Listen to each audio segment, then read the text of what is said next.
প্রক্রিয়া শুরু হওয়ার পর থেকে একটা চাপা উত্তেজনা ছিল।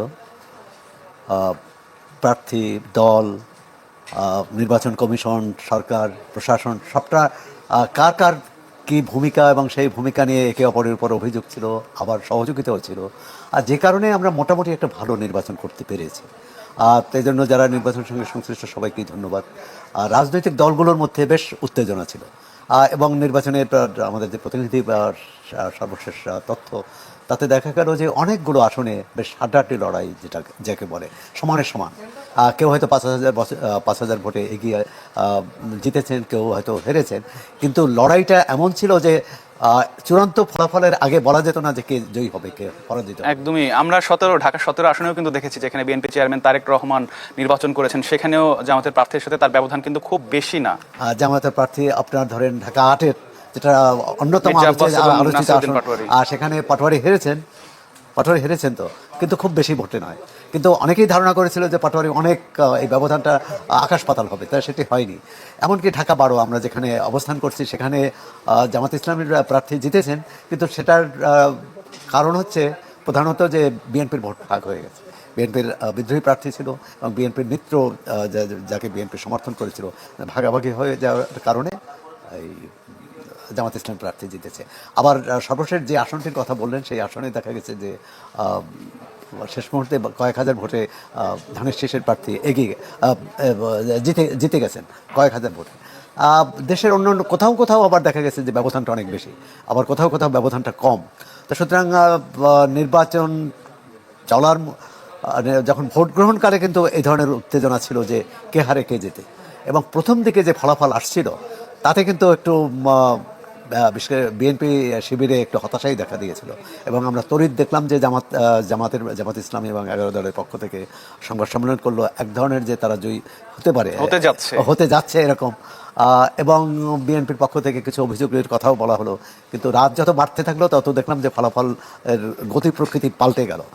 একটা হচ্ছে যে বাংলাদেশে আবার প্রমাণিত হলো বাংলাদেশের মানুষ মধ্যপন্থার সমর্থক, চায় যে বাংলাদেশ একটা তার চরমপন্থা নেবে না বা একটা কট্টর অবস্থান নেবে না যে কোনো রাষ্ট্র পরিচালনার ক্ষেত্রে।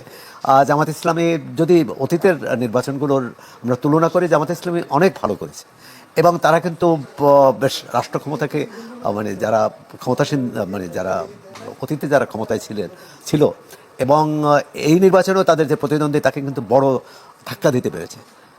এবং অনেকগুলো আসনে আপনি ঢাকা 17 একদমই, মানে জামাত ইসলামী কিন্তু তাদের ইতিহাসে স্বর্ণময় সময় পেয়েছে। এখন এই সুযোগটা কিভাবে কাজে লাগায়, আমরা সামনে একটা বেশ প্রতিদ্বন্দ্বিতাপূর্ণ সংসদ পাবো এবং সেখানে সরকারি দল বিরোধী দল একসঙ্গে কাজ করবে দেশের জনগণের স্বার্থে। জামাত ইসলামের একটি নির্বাচনী ইশতেহার ছিল, বিএনপির ইশতেহার ছিল, অন্য দলের। এই প্রসঙ্গে আরেকটি বলি যে আমাদের অনেককে অবাক করে দিয়ে এনসিপি কিন্তু ভালো করেছে, জাতীয় নাগরিক পার্টি। তাদের মাত্র 29টি আসনে তাদের প্রতিনিধি ছিল এবং সেখানে 5টিতে জিতেছে, কয়েকটিতে তার কিন্তু খুব কম ভোটে হেরেছে। সুতরাং আমি বলবো যে, এবং তাদের দলীয় প্রধান জিতেছে এবং বেশ কী বলে একটা চমকই বলবো, কারণ অনেকেই ভাবছিলেন যে তার যে প্রতিদ্বন্দ্বী বিএনপির বেশ শক্তিশালী প্রার্থী ছিলেন, প্রভাব প্রতিপত্তি অর্থ ইত্যাদি, এবং নাহিদ ইসলাম জিতেছে। তো যারাই এই নির্বাচনে জিতেছে আমরা অভিনন্দন জানাই। কিন্তু যে প্রশ্নটি আসছে যে তারা যে জনগণের কাছে অঙ্গীকার করেছে সেই অঙ্গীকারটা রক্ষা করবে, আর এর অর্থ না অতীতে আমরা যেটা দেখে এসেছি যে এটা না হয়, যে দল জয়ী হয়েছে তার অঙ্গীকারই পূরণ হবে, যে দল জয়ী হতে পারেনি তারা তো সংসদে যাবেন। সুতরাং তার যে নির্বাচনী প্রতিশ্রুতি, যে সেই প্রতিশ্রুতি যেগুলো জনগণের কল্যাণে থাকবে, যেমন জামাত ইসলামের যে একটি কর্মসূচি আছে যে 5 শিশু এবং প্রবীণ, মানে 5 বছরের শিশু নিচের যে শিশু এবং প্রবীণ তাদের চিকিৎসা ব্যয় রাষ্ট্র বহন করবে। তো এটা খুবই ভালো প্রস্তাব। এখন জামাত ইসলামী যদি জয়ী হতো, সরকার গঠন করতো, আমরা নিশ্চয়ই বলতাম তারা প্রতিশ্রুতি পূরণ করুক। কিন্তু আজকে বিএনপি জয়ী হয়েছে, বিএনপিরও বিবেচনা করে দেখা উচিত এই যে প্রতিশ্রুতি এর সুফল কে পাবে, জনকল্যাণকর। তাই এরকম হচ্ছে, এটি একটা কার্যকর সংসদ। আর কিন্তু এখানে একটা অবাক বিষয় আপনি দেখেছেন যে গণভোটের যে ফলাফল, সেটা কিন্তু অনেকেই কি বলে এক ধরনের অবাক করার মতো এক ধরনের সরকারের ব্যবস্থাপনার ক্ষেত্রে প্রচণ্ড ঘাটতি ছিল এবং যেভাবে প্রশ্ন দেওয়া হয়েছে, যেভাবে প্রতীক দেওয়া হয়েছে, এটি এক ধরনের এলোমেলো ঘটনা। এবং নায়ের পক্ষে কিন্তু অনেক ভোট এসেছে। হয়তো বেশি পেয়েছে, কিন্তু নায়ের পক্ষে অনেক। এখন এরাই তো সেটাই বলছিলাম জনাব সোহরাব হাসান যে গণভোটে আসলে সবগুলো দলের পক্ষ থেকে হ্যাঁ ভোটের পক্ষে প্রচারণা চালানো হয়েছিল, এবং আমরা দেখেছি যে সরকারের পক্ষ থেকে তো শুরু থেকে হ্যাঁ ভোটের পক্ষে প্রচারণা চালানো হচ্ছিল। শেষ পর্যন্ত বিএনপিও কিন্তু বেশ আলোচনা সমালোচনার পর বিএনপি চেয়ারম্যান তারেক রহমানও কিন্তু হ্যাঁ ভোটের পক্ষে সমর্থন চেয়েছেন। তারপরও আমরা দেখছি যে না ভোটের কিন্তু একটা বড় অংশ এসেছে, যদিও আমরা আনুষ্ঠানিকভাবে এখনো পুরোপুরি ফলটা পাইনি, বাট আমরা সংখ্যাটা দেখছি যে না ভোটের সংখ্যা কিন্তু এর একটা কারণ যে এই জুলাই সনদ নিয়ে, সনদের উপরই তো, জুলাই সনদ নিয়ে রাজনৈতিক দলগুলোর মধ্যে মতভেদ ছিল। বিএনপি অনেকগুলো বিষয়ে তারা দ্বিমত করেছে, নোট অফ ডিসেন্ট দিয়েছে, আর এটি একটি বিষয়। এবং বিএনপির এ ব্যাপারে খুব আগ্রহ ছিল না। এবং পরবর্তীকালে বিএনপির চেয়ারম্যান যে হাবটকে জয়যুক্ত করার কথা বলেছেন, সেটা বিরোধীদের চাপে, মানে তারা কিন্তু বলেছে। এবং তিনি যখন হাবটের কথা বললেন, তখন আবার তারা সমালোচনা করলেন যে আমাদের চাপে বলা হয়েছে। মানে আমাদের রাজনৈতিক সংস্কৃতিটা খুব বদলায়নি। আপনি এই নির্বাচনে দেখুন, আমরা আশা করব যে নির্বাচনে যে প্রচারে যে উত্তাপটা ছিল সরকার, বিশেষ করে বিএনপি ও জামাত নেতাদের মধ্যে, সেই উত্তাপটা যাতে নির্বাচন পরবর্তী সময় না আসে। আরেকটি বিষয় যে কোনো নির্বাচনে আমরা দেখি যে নির্বাচনের পর প্রান্তিক জনগোষ্ঠী বা যারা দরিদ্র জনগোষ্ঠী, সংখ্যালঘু, তাদের উপর এক ধরনের চাপ থাকে, হামলার ঘটনাও ঘটে। এবারে এখনও বড় ধরনের কোনো হামলার ঘটনা ঘটেনি, কিন্তু এ ব্যাপারেও অন্তর্বর্তী সরকার তো এখনও দায়িত্বে আছে, সরকার প্রশাসন এবং বিজয়ী এবং পরাজিত উভয় রাজনৈতিক দল। কারণ পরাজিত হলে ভাবে যে এদের জন্যই আমি পরাজিত হয়েছি, আবার বিজয়ী তারা কোনো দায়িত্ব নিতে চায় না। তারা মনে করে যে না, তাদের ভোটে না, আমার দলের সাংগঠনিক ক্ষমতার দ্বারাই। এই নির্বাচনে অনেকগুলো আমাদের শিক্ষণীয় বিষয় আছে এই নির্বাচন থেকে।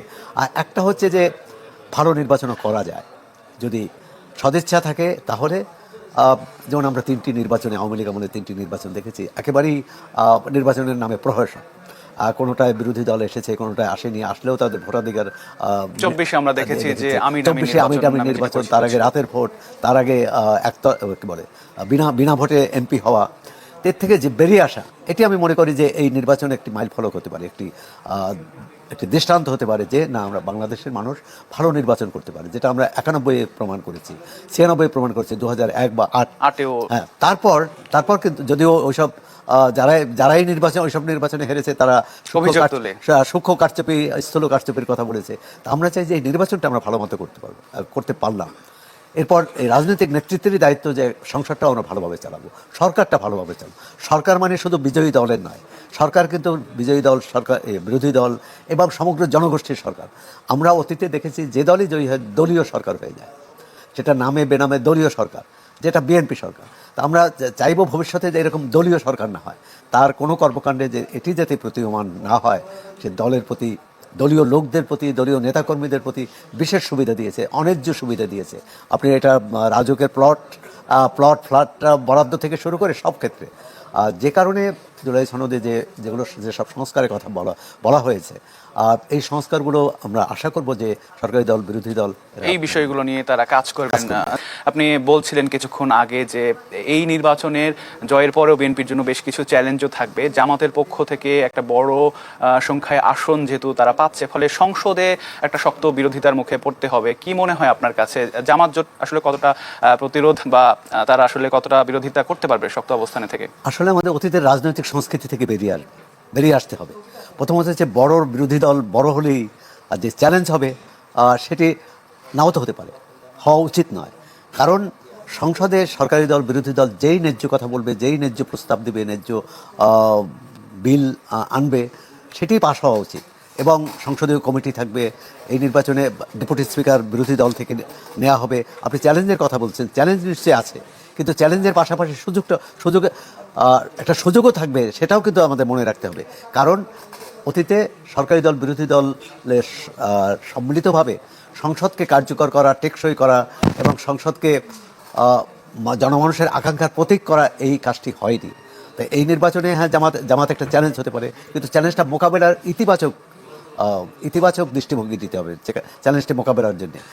যদি সংখ্যাগরিষ্ঠতার জোরে যে কোনো আইন পাশ করা যায়, আর 2/3 হলে তো কথাই নেই।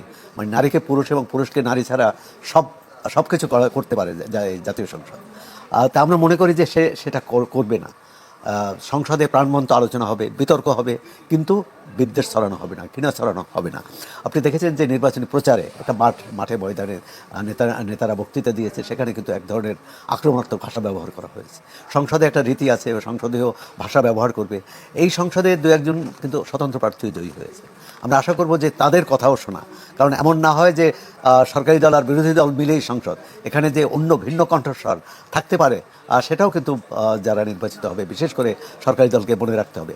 আরেকটি চ্যালেঞ্জে পড়তে হবে সরকারি জাতীয় ঐকমত্য কমিশন এবং জামাত ইসলামী সহ অন্যান্য দল, এনসিপি সহ, তাদের একটা বড় দাবি ছিল যে একই ব্যক্তি সংসদ নেতা, প্রধানমন্ত্রী এবং দলীয় প্রধান না হন। কিন্তু বিএনপি বলেছে এটি তাদের নির্বাচনী অঙ্গীকার বা নির্বাচনী তারা এটার সাথে দ্বিমত পোষণ করেছে। জুলাই সনদের এই প্রস্তাবে তারা দ্বিমত পোষণ করেছে। এখন দ্বিমতের ক্ষেত্রে কোনটা অগ্রাধিকার পাবে? এক হচ্ছে জনগণের কাছে তারা নির্বাচনী ইশতেহার নিয়ে গিয়েছে, জনগণ তাদের পক্ষে রায় দিয়েছে, এটি একটি। আবার জুলাই সনদে আছে যে এই করা যাবে, এই করা যাবে না, বা সেখানে বিএনপি স্বাক্ষর করেছে।